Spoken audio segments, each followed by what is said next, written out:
Hello friends. Today, we'll look at the MHC-512 B101 humidity controller, a compact and smart device used to measure and control humidity levels up to 99.9% RH. Let's explore its sensor, wiring, output relays, and full parameter setup. Here's the front view of the controller and its humidity sensor. The sensor comes pre-wired with 3 leads that connect directly to the meter. Red wire, plus 5 volt. Yellow wire, input signal. Black wire, ground. The controller accepts an auxiliary supply of 230 volt AC, connected to the L and N terminals. You get 2 relay outputs. Main relay for humidifier-dehumidifier control. Second relay for alarm or buzzer indication. So whether you want to increase humidity or reduce it, the MHC-512 handles both applications easily. Let's move to the wiring. We've given line and neutral to L and N. From the line terminal, we've taken a short link to the common COM of both relays using a small wire jumper. From each NO, normally open, terminal, we've taken an output to 2 LEDs. The first LED indicates Relay 1, humidifier output. The second LED indicates Alarm relay output. Both LED neutrals are connected directly to neutral. When Relay 1 turns on, the first LED glows. When the Alarm relay activates, the second LED glows. Now, let's turn on the supply. The display shows the current humidity, for example 53.5% RH, and Relay 1 is on since it controls the humidifier. Press the Set button once.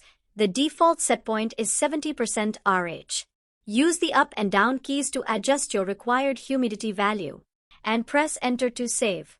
To enter advanced parameters, press and hold the Set button until PSW appears.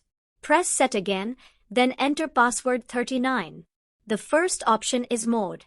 Here you can choose Humidification mode to increase humidity. Dehumidification mode to decrease humidity. Press Set again. You'll see hysteresis value, default is equal to 1%. This means if the set point is 70%, the relay turns off at 70% and turns on again at 69%. Press Set again. Now you get delay time. We'll set it to 0.2 seconds so the relay responds slightly after crossing the set point. Next is offset value. If you want the display to read higher by 10%, enter +10. That's useful when you need to calibrate the sensor with an external reference. Press Set again to return to mode, then press Enter to save and exit this menu. Now for the second menu, press and hold Set again to enter PSW. Then press Set once and enter password 69. Press Set. The first parameter is SLL is equal to lower limit. This sets the low threshold where an alarm will activate if humidity drops below it. Press Set again. You get SHL is equal to upper limit. We'll set this to 75% RH for demo purposes. Next comes the alarm type. You can select high and low, high only, low only, or none. We'll select high and low. Press Set again. Alarm time appears. The default is 10 seconds. You can set 0 for continuous alarm.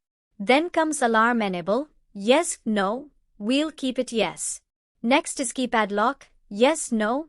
If yes, up, down keys will be locked to prevent unauthorized changes. Finally, you'll see factory reset. If you select yes and press enter, the controller returns to default settings. Press Set again to return to SLL, then press enter to save and exit. Now our main set value is 70% RH, and the alarm limit is 75% RH. As we increase humidity, when it reaches 70%, Relay 1, humidifier, turns off. When it crosses 75%, the alarm relay R2 turns on. You'll notice a small delay running on R1 because we set 0.2 seconds. For R2 the alarm stays on for 10 seconds and then turns off automatically. However, the display still shows high since humidity is above the high limit. Now, as humidity drops, once it goes below the set value minus hysteresis, 70 minus 1 is equal to 69%. Relay 1 turns on again, activating the humidifier to maintain the set range. And that's how the MHC-512 B101 humidity controller works. From sensor connections and relay wiring to mode, hysteresis, offset, and alarm setup. If you found this video useful, don't forget to like, share, and subscribe for more industrial automation tutorials.